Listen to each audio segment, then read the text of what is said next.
Gonzalez, welcome to Weekend Edition. Thank you for streaming or watching us. We hope you are having an excellent island weekend. Here are tonight's top stories.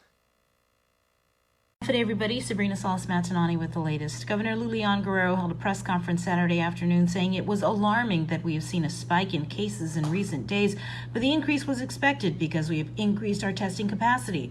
For now, all plans to loosen restrictions and further open up Guam have been shelved. Additionally, public health has seen an increase in cases in northern Guam and plans to hold more outreach in the area over the next several weeks.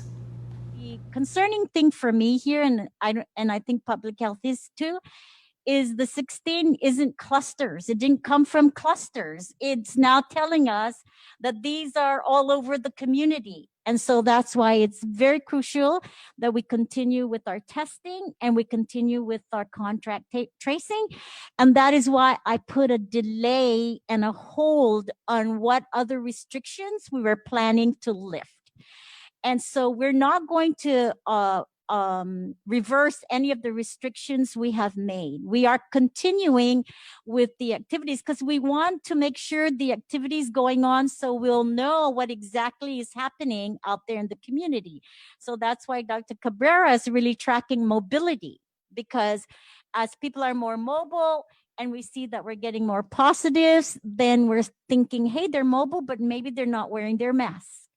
And maybe they're not social distancing. You know, these are the kinds of things that the complexity of it and the investigative questioning is what we need to be addressing, so we can really make sure we isolate and we prevent and protect. So this is the strategy. It's coming to fruition, like we said, and we are prepared and we have planned for this. The governor also announced that no goal or date has been set to reopen the tourism industry. July 1st was the initial target date to reopen for tours from Taiwan, South Korea, and Japan. But again, the reopening has been postponed until further notice. One of the major announcements made during Saturday's press conference was another change in quarantine protocols scheduled to go into effect Wednesday, July 1st after midnight.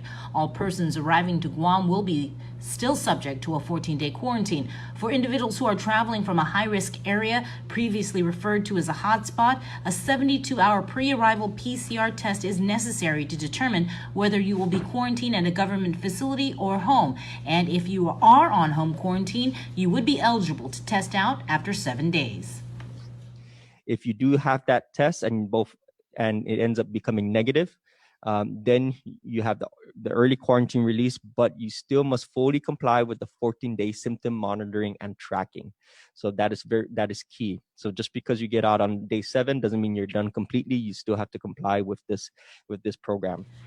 As for an update on a hardened shelter for the island's homeless population, the governor said nothing was awarded yet. She said the biggest challenge has been finding a hardened structure to meet the guidelines and requirements for a homeless shelter. Meanwhile, today was the first press conference for Acting Director of Public Health, Lori Duenas, who takes over the agency after the announcement of the retirement of Linda and Pinko DeNorsi after more than 3 decades at the agency. Media questioned the recent resignation and movement of several of her key cabinet members and whether there was word of a federal investigation. The governor said there was absolutely no truth to that.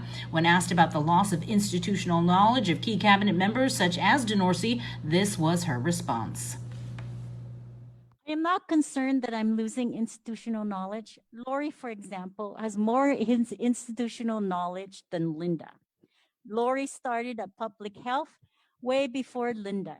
In fact, Linda worked under Lori. So in the area of public health, I am very confident that the people that are there have the knowledge, the institutional knowledge, the scientific knowledge, the social knowledge, the investigative knowledge, the contact tracing knowledge.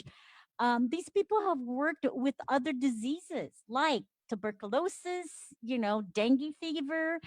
And so far, we've been kept pretty healthy.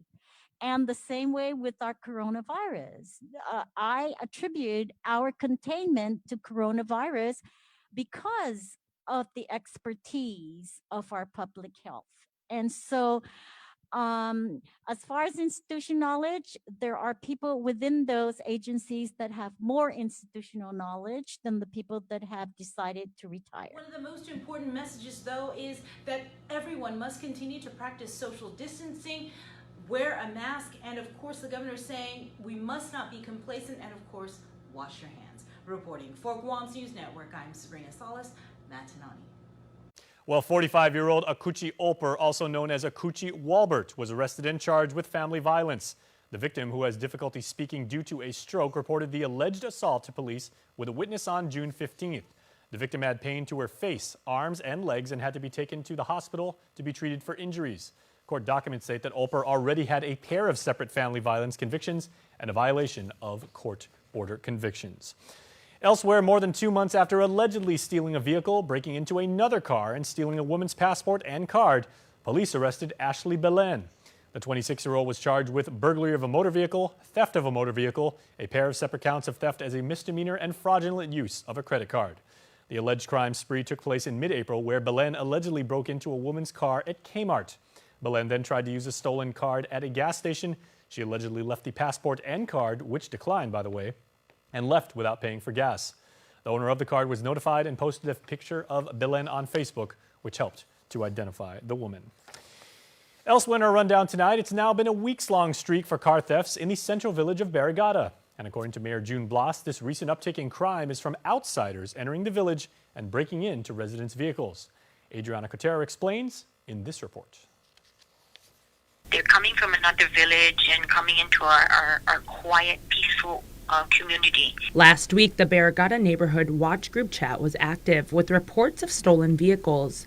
The village mayor, June Blas, says the vehicles were stolen from areas around Route 10 and near Carbolito School. Make sure you lock your cars, maybe turn on lights at night outside, your homes, because people like it where it's dark and they can't see. Blas emphasized that while the pandemic is ongoing, residents need to be vigilant and mindful of criminal activity. We need to make sure we're vigilant, we watch out for each other, be your brother or your neighbor's keeper, because it's really difficult nowadays, and now because of this COVID, people are, either in their homes, they need to get out, but, it doesn't have,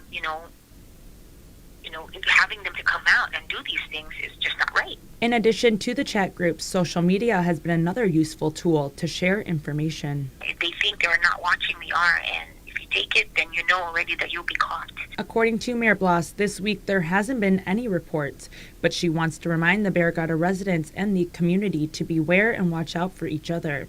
And if anyone wants to be added in the Neighborhood Watch Group chat or has any information to share on the stolen cars, to call her office at 734-3737 or 3859. Reporting for Guam's News Network, I'm Adriana Cotero. In other island news headlines, love continues to win throughout the Marianas. The administration declared June as Pride Month up north just a few days before the month ends, and it's all reason to celebrate living in our islands. Our Tomas Manglotne reports on the historic event from Saipan. A virtual proclamation signing a sign of the times. Love wins in the Marianas as June is proclaimed Pride Month. Pride Marianas Youth Founder and President Dr. Jennifer Maritita says it's the first official Pride Month in the Northern Marianas. Just coming together and celebrating allyship as ways that we can support our LGBTQ youth. And this month is just a celebration, again, to acknowledge those who had fought, like we talked about, is really paving the way on the resilience of our community, that we're here and that we're not going away. Jonathan Cabrera marked the event with a moving address. Let us revel in our fabulousness and find ways to celebrate safely and responsibly during this pandemic. As happy as we should be during this month, wherein, at least for a moment, our LGBTQIA+ lives are affirmed in special ways in our community and in celebrations around the world, let us also remember, Pride started as a riot, which turned into a protest. Paying tribute to the legacy of LGBTQ+ movement leaders, Cabrera also noting the value of every human life. We are alive. Hundreds of years, some might say thousands of years, and we're still here. Discrimination, oppression, shame, shame, death, and we're still here. At least some of us. That declaration drawing the support of dozens of online viewers celebrating from home, echoed by organizers from Pride Marianas and Pride Marianas Youth. Isaac Tenorio read part of the proclamation. LGBTQ+ continue to push our community to aspire to greater existence by being more inclusive, creating spaces of belonging, and exemplifying compassion for every human in every walk of life. Tomas Maglotnya for KUAM News on Saipan. All right, Tomas, thank you very much. Elsewhere, the School Readiness Task Force is asking parents and guardians to take part in a survey so that GDOE may better understand what's important for families as they prepare for the next school year. The survey is meant to gather information as well as concerns, priorities on the proposed models of instruction for next school year. Various options are being explored based on guidance from Guam, executive orders, and public health experts. The survey is being distributed through the various parent-teacher organizations and also will be available online at gdoe.net. Answers will be anonymous and confidential, with the survey running until next Friday. Please stay tuned, everyone. Coming up on Weekend Edition when we come back from this commercial break, Adriana Cotero with your weekend trend spotting and custom fitness with our friends, the Claris Brothers. Stay tuned. We're back after this. Get up-to-the-minute news, plus access to alerts, streaming radio, promotions, and more on your mobile device by downloading the KUAM News mobile app, available at the App Store now.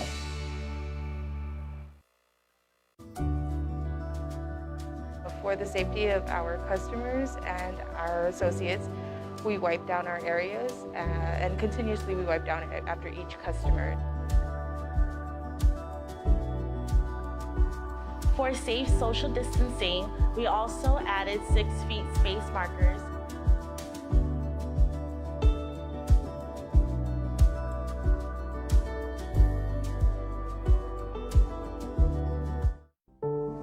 During these uncertain times, it's important to remember that we are in this together. The Cowboys Insurance Team has continued to service the needs of our customers. As in the past 80 years, you can count on us to be here when you need us most, when it comes to your health and the health of your family. Let's continue making the right choices by staying home, staying safe, and staying healthy. We are all in this together, and together we will rise again.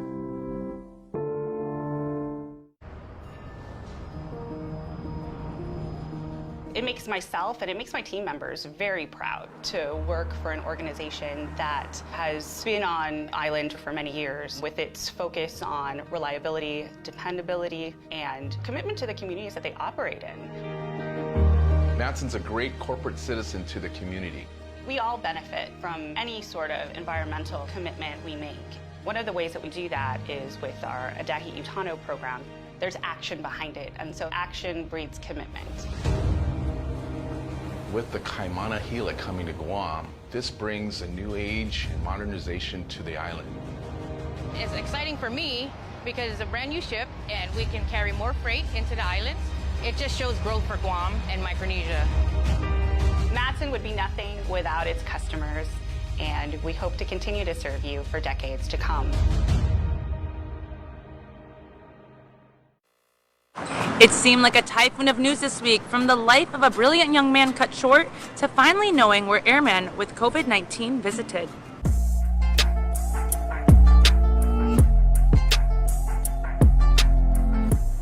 Half a day, I'm Adriana Cotero. This is Trend Spotting. News broke last week of 18-year-old Rio Etta gone missing after he jumped into the deep blue waters of Marbo Cave, and sadly his body was recovered the morning after.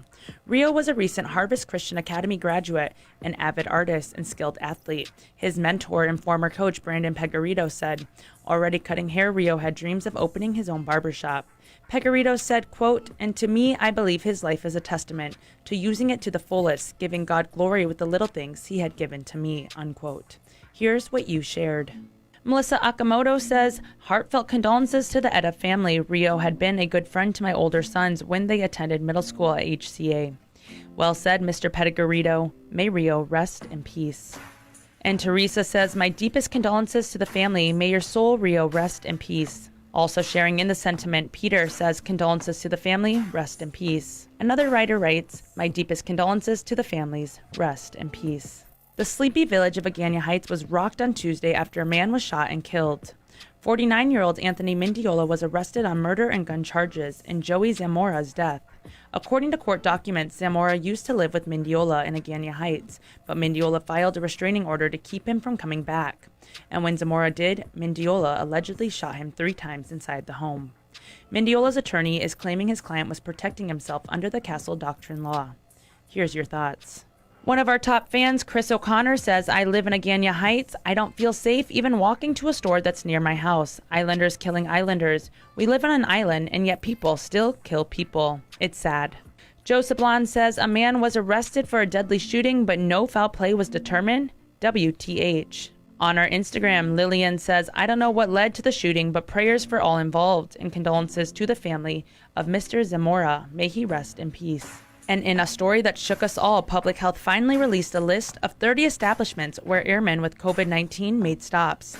The airmen were part of a unit deployed to Andersen Air Force Base on May 25th. And Andersen says the first virus case was noticed on June 11th, confirmed the next day. Andersen sent a release 5 days later to Island Media, about 7 members testing positive. In all, 35 were infected. Then it took a week for Public Health to perform contact tracing and assemble the list since they weren't allowed to talk to the airmen. Instead, Public Health relied on Andersen officials to pass the information on. Now Public Health is asking island residents to monitor their health and get tested.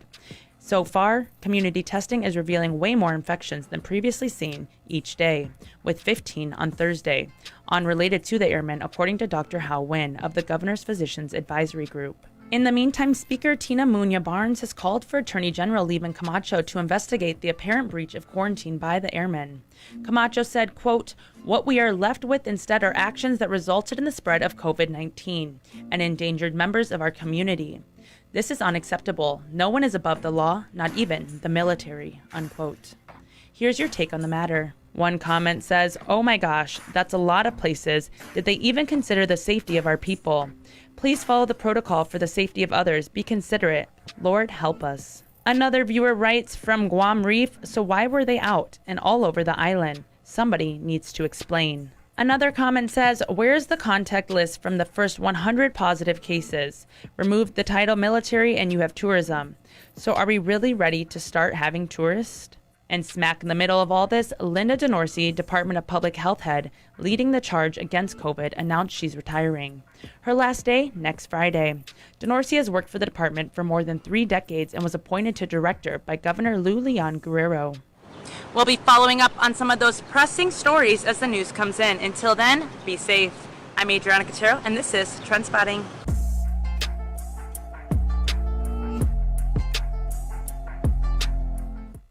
Ruby Tuesday Guam is still preparing the dishes you love for either curbside carryout or delivery. Call them at 647-7828 or 647-7829 for curbside carryout service with a smile. For delivery, download the free Grab and Grub app and follow the instructions to get Ruby Tuesdays delivered to your door. Stay safe and healthy, Guam.